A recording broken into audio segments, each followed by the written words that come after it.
My name is Elliott McKenzie. I served in the military for a total of 8 years between the U.S. Marine Corps and the U.S. Army Reserves. In the Marine Corps, I served in security forces and the infantry. In the Army Reserves, I served as a civil affairs specialist. I'm an R&B singer-songwriter, and the highest rank that I reached in the military was corporal.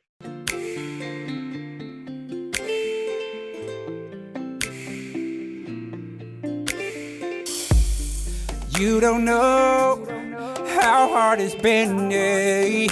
Headed in the direction that I've been going. Cause I don't know where my mind's been. Dwelling on the past even though I'm trying to move on. Cause I didn't want to, but you told me, tell me. You said I've been songwriting since I was in the military. I started as a songwriter back in 2006 while I was on 31st Meet with the Marine Corps in Okinawa, Japan.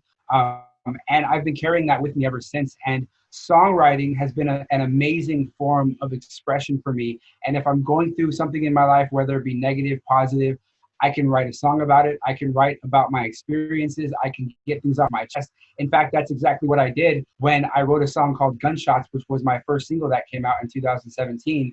That's the song that really put me on the map. And that was a song about my experiences as a combat veteran with PTSD who had sound sensitivity to like balloons popping and fireworks going off and things like that.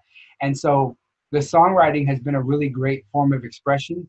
And then on the other end, the performing and just singing in general. A lot of people don't know, but singing is a very physical activity. It wears you out. It's almost like you've been to the gym after you get off the stage after like a 45 minute concert.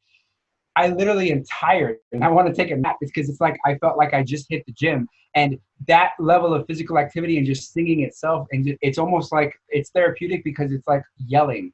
It's like those moments when you might have those angry moments where you just want to scream. Instead of screaming, now I get to sing, you know?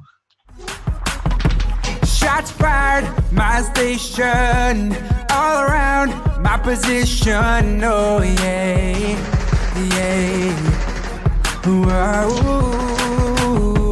Training kicks in, cover, concealment. Oh yeah. Whoa. Adrenaline's pumping, heartbeats thumping. I'm in fight or flight mode. I dealt a lot with PTSD. I had anger issues. I had depression. I had anxiety. These issues led to a point where I ended up getting into a physical altercation with a family member at home, which ended up putting me in the VA hospital, which led to me being homeless. I was homeless and I was in transitional housing for about a year and some change at a VA transitional housing facility. After that, I started going to college and it wasn't working. My PTSD was still really bad. I dropped out of school and I started seeing a counselor, and that counselor was where the music came in. She found out that I had been doing music my entire life, that I had been a drummer in high school, that I had been singing in high school, gospel choir, things like that. And she taught me about how I could use my abilities in music as a form of therapy for my PTSD and my depression and my anxiety. So I immediately started using that. I took the advice that she gave me and I learned about how when you perform on stage, for example, I get a really big adrenaline rush and I get excited. That's a form of therapy for depression because it releases oxytocin in the brain. When I work out, for example, that's another thing that I was doing was fitness. But music primarily was a form of therapy for myself to combat my issues. And I started using it and it worked. And I was able to get my life back together just primarily using music as therapy. If you could tell your depression, your anxiety, your PTSD, whatever it is that you fight every single day, if you could tell it one thing, what would you say? This is what I said.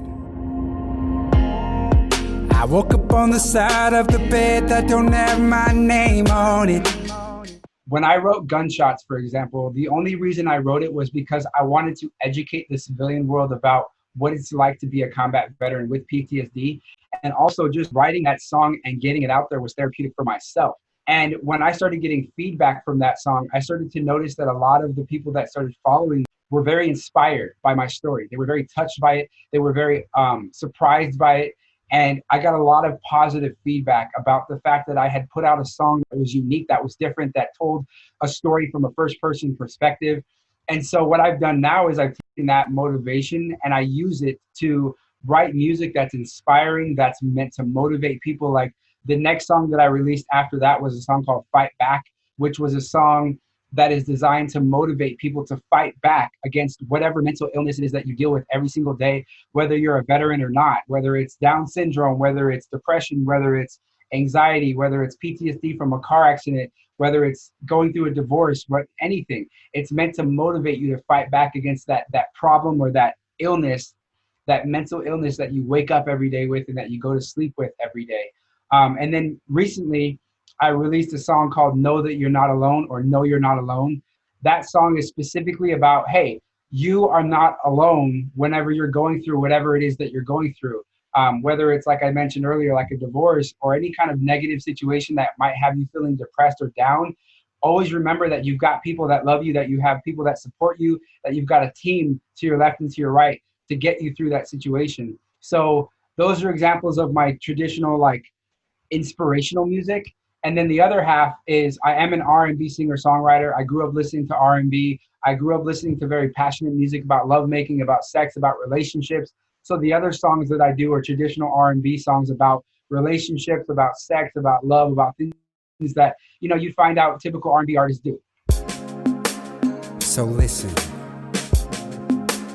I know we all go through those times in life when we feel like we can't push anymore. We just can't do this. I need you to know that when you go through those times, you're not alone. When the times get rough and you've had enough. The COVID situation has affected me in the fact that a lot of the events that I had planned are canceled. Right in the beginning, back in April, 3 of my shows got canceled that I had national anthem performances and a live concert performance planned. Luckily, though, as you know, like a lot of people and a lot of companies have been adapting through different video chatting platforms. So I was actually able to do a concert live from this chair. This is actually my recording studio. And I was able to do a live concert live on Facebook with a company that I've worked with for a few years. So I did a digital concert. I'm also working on possibly doing a concert in September. That's kind of up in the air depending on how things go with the COVID-19 situation, if they're able to do it live in person. They've invited me to come out and perform live again. But actually, the benefit of this situation has been the fact that I've been home a lot and my recording studio is right here. So I've actually gotten my progress sped up on the album. My album is going to be called Therapy Session. I'm calling it Therapy Session because of the fact that music has been like a long therapy session for me, and it's been something that's been very, very therapeutic for me throughout my life since PTSD has struck me. My initial thought process was that I probably wouldn't even be done with the album until like October, but I'm only 3 songs away from finishing the album now, which I can get done in the next couple of weeks. So that's why I say when the album is going to be out, it could be before November, because if I can get those next 3 songs done within the next couple of weeks or a couple months, I can have the album out by July or August, maybe September instead of November. So it just depends on when I get those songs done. But the good thing about the situation has been the fact that me being stuck at home has been like, okay, I'm stuck in my recording studio. I might as well get the album done. So it's actually sped things up, which is good. It's been heaven since I met you. Nothing but the very best. I don't know just where we're going, but I like where we're starting. Lonely nights are gone with you. Gone with you. Girl, you know I enjoy the view. Oh yeah. Girl, I know you're far away.